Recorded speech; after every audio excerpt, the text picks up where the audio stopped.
peeps, my name is Alcio404, otherwise known as I'm Out of Here 27, and welcome to the first episode of Are They Problematic? Kings Queens of England edition.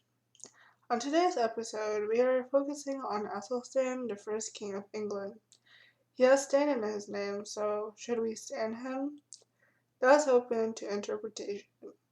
Warning, the series is judging these people personally, not their reign as king or queen. Okay, so who is Athelstan? Well, from what you know so far, he is the first king of England.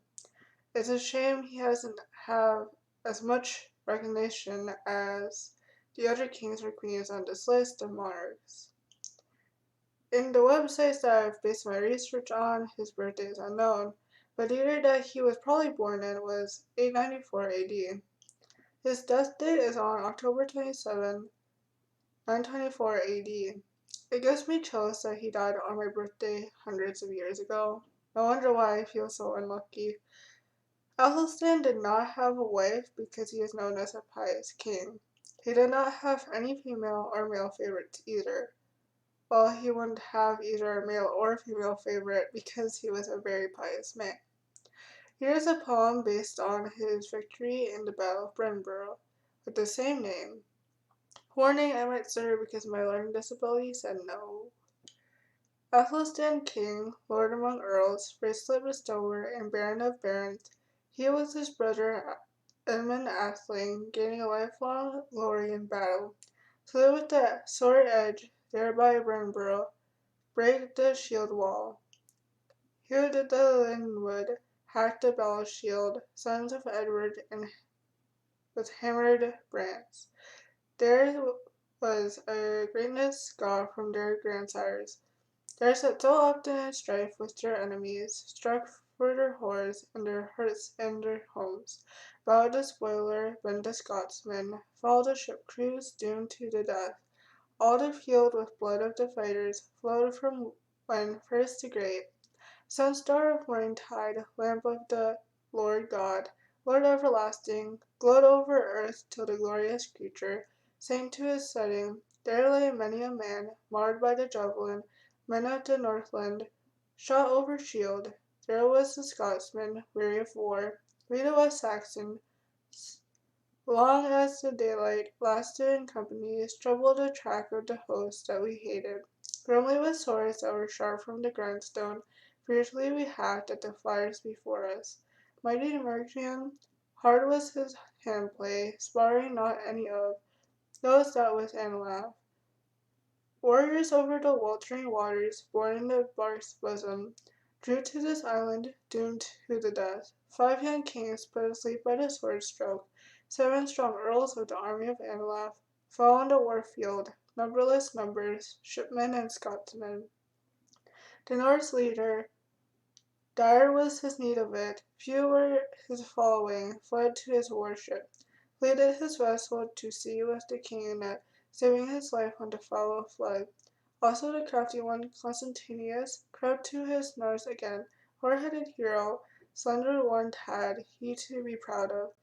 The welcome of war knives, he that was reft of his folks and his friends that had fallen in conflict, leaving his son too, lost in the carnage, mangled to the morsels, a youngster in war.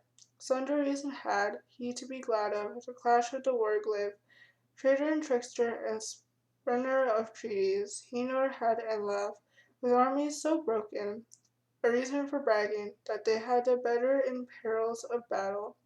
On place of slaughter, the struggle of standards, the rush of the javelins, the crash of the charges, the wielding of weapons, the play that they played with the children of Edward.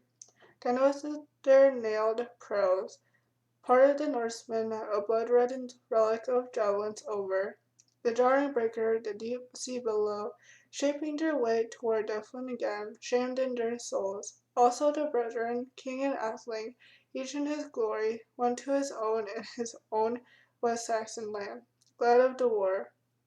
Many a carcase they left to be carrion, many a livid one, many a hollow skin, left for the white-tailed eagle to tear it, and left for the horny-nibbed raven to rend it, and gave to the garbaging war-hawk to gorge it, and the Grey Beast, the Wolf of the Weald.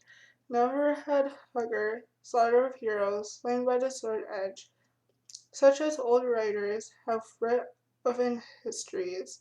Hacked in this isle, sent up from the east hither, Saxon angle from over the broad billow, broke into Britain with haughty war workers, who Harry the Welshman, when earls that were lured by the hunger of glory, got hold of the land.